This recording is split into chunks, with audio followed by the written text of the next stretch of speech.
What's up, ladies and gentlemen? Like always, it's your boy Decopbo. And it's peaceful out here. In the morning time, I figure I'd do my dirty bread early. I'll drink my coffee. And let's get it. Today's episode of Dirty Bread will be on toxicity. For those who don't know what toxicity means, it means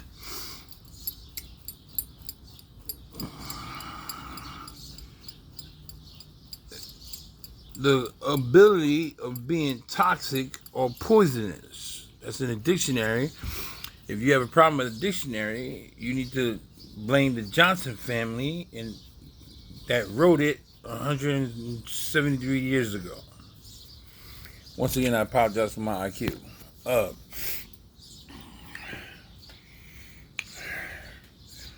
Disclaimer, which is a statement that denies something, especially responsibility. Once again, I throw the dictionary at you. These are not my words. I use words for what they mean, not what they mean to me. And if you use words for what they mean to you, you are using slang, and that's not English. So I choose to use English. Once again, I apologize for my IQ.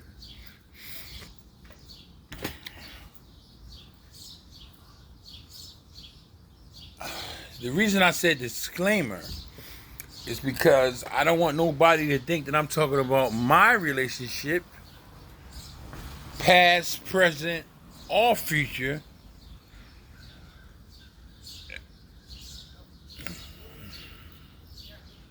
And the reason that I said that is because I made that mistake before in my life, not realizing that, I post something on social media about my relationship, and 2 weeks later, I'm back with the same person, but I look like a complete fucking idiot because 2 weeks ago, I just cussed this person out or said something negative about this person.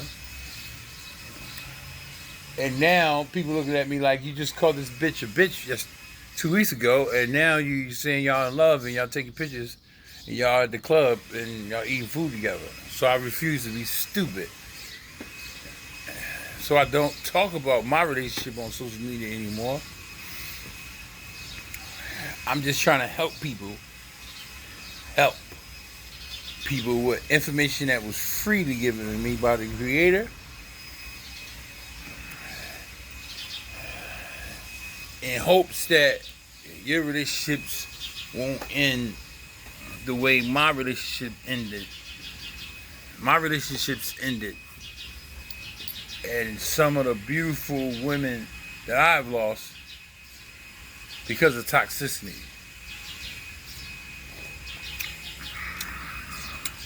Now, the craziest part about toxicity is that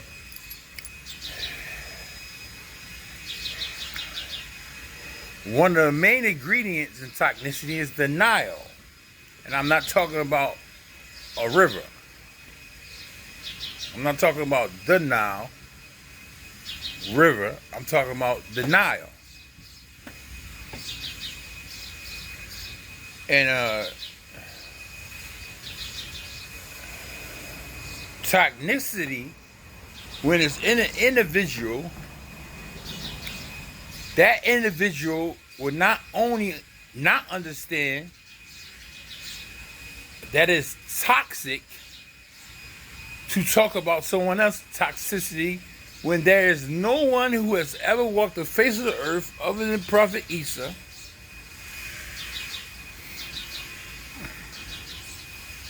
that's Jesus in Arabic, who walked on the face of the earth without sin. That was Jesus. The problem is with toxicity is that people talk about other people's toxic character defects without realizing their own. And then they place themselves in a position called a judge, which I said in previous episodes, is a name that God has told us through numerous of his books that we should not use his name, and judge is his name.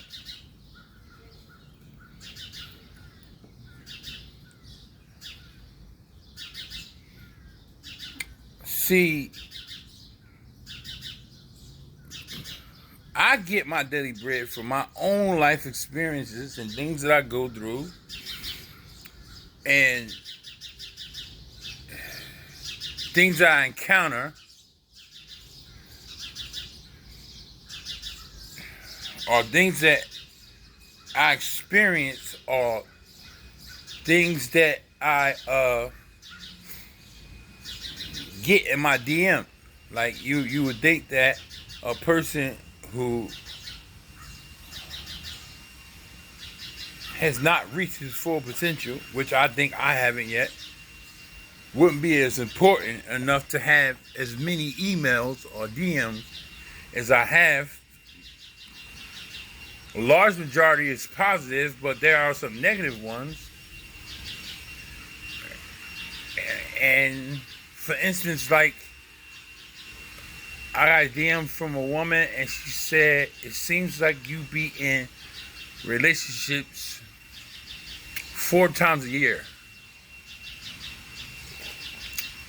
And you think about marrying all of these people, that seems like a bad trait. So let's get into that. Just because I refuse to deal with toxicity doesn't mean that I give up on love.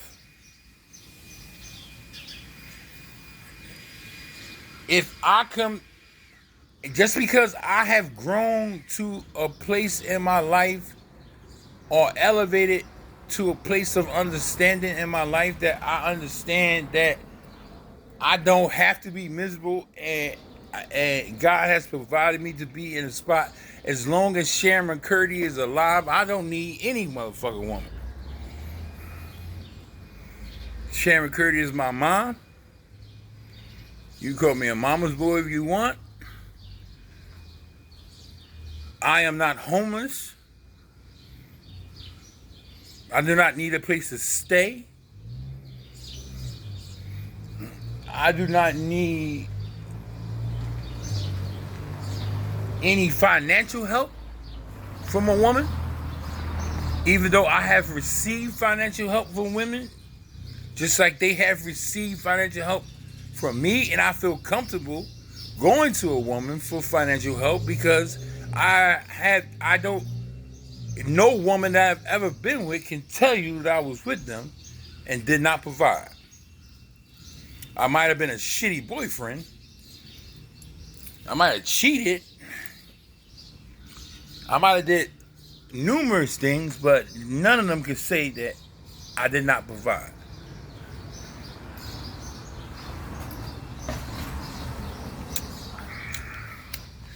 See, if I find myself in a place where I'm in a relationship and all I hear all damn day long is what I need to change in my life, but I see that the person that I'm with ain't changing shit, then eventually, if sober for a long period of time, or a significant amount of time, because of my IQ and my experiences in life, I get to a point in place where I'm like, hold up, this shit is definitely not fair. Dictionary. You keep talking about all this shit I need to change about myself, but I notice you ain't changed shit about you, because you always got a reason or explanation about what you do. So as long as Sharon Curdy is alive, I just get up and leave. That don't mean that I give up on love. And I say, okay, well, I'm not going to love because my ultimate goal is to be married and have a family, because through my addictions, whether it be money or grinding or alcohol, I have lost women, beautiful women, because of my toxicity. I have no problem with chastising myself. Preach, church.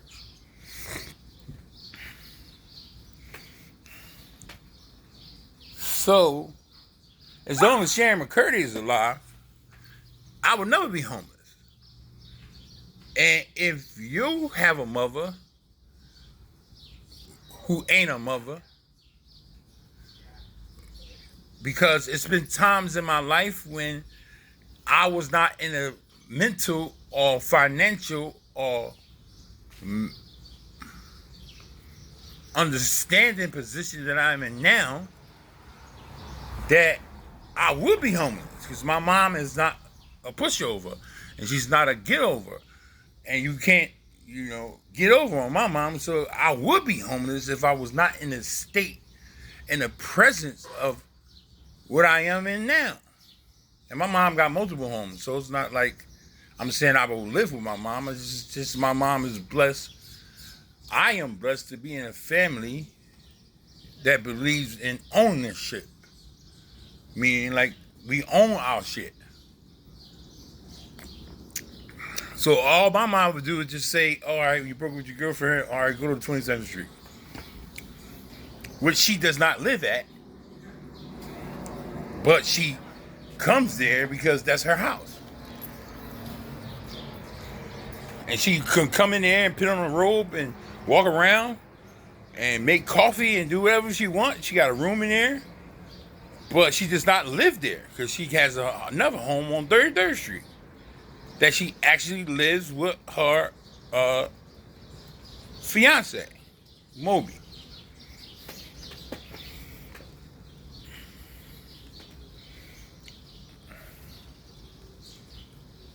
So if I break up with 99 girls, I'm still going to look for what the devil took from me,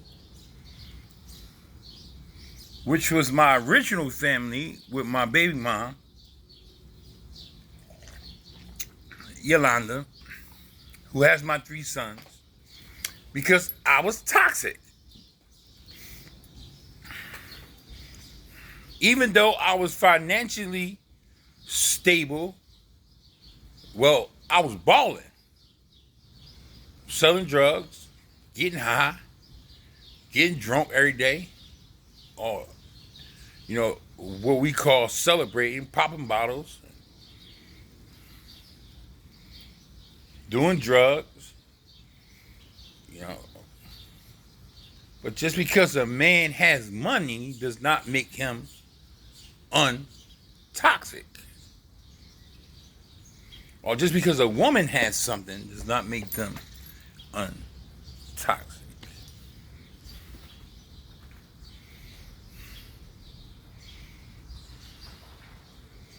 So anybody who I choose to be with, I choose to be with them for the time that God has allowed me to be with them. And I thank God for all of those experiences, whether negative or positive, because I had some beautiful journeys with some beautiful women, inside and out.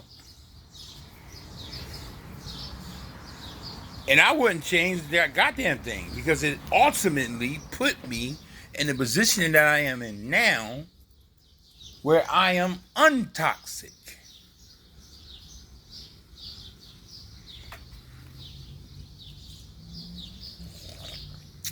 So if I had to go through all of that pain to become untoxic, then it was worth it.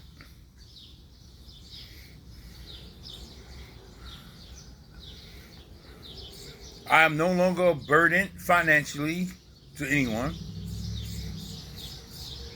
I'm no longer a burden to anyone mentally because everybody got shit with them. So I can say the same shit you say to me about you. You might just be blind or in denial about your own toxicity.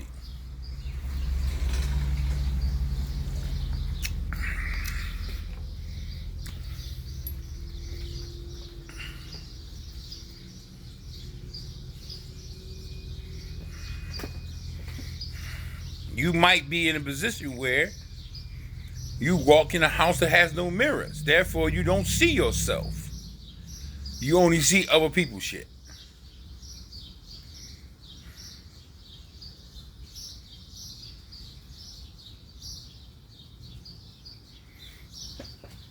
So I try to help people get to a place where you understand that if you are a toxic person and someone chooses not to deal with your motherfucking ass no more,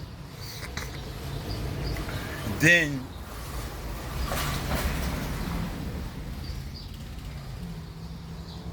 maybe you need to figure out what that toxic part of you was and change it. Or maybe you need to deal with a woman who understands that she got shit with her, just like you got shit with you, and y'all come to some type of agreement, or y'all love each other enough to deal with each other. Because in all relationships, that's basically what you're doing. You're dealing with each other. Because I never had a relationship or heard a relationship where a motherfucker was dealing with something that they did not have to also burden someone with their own shit.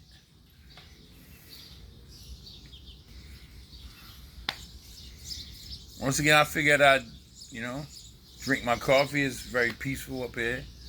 And I like the morning time now. It's no longer a burden. I'm not waking up needing something, wanting something. I don't have satanic jinns and whispers saying, come get me. As long as I got food and finances, I really don't need or care for anything. Anything that I am around, or anyone that I am around solely, purely because I enjoy their company. Once again, it's your boy Decopbo. Like always, when you wake up in the morning, look at yourself in the mirror and tell yourself that you love yourself. You are special, you are beautiful, and you deserve to be happy. And most importantly, you do not deserve to be fucked over. It's your boy Decopbo 1.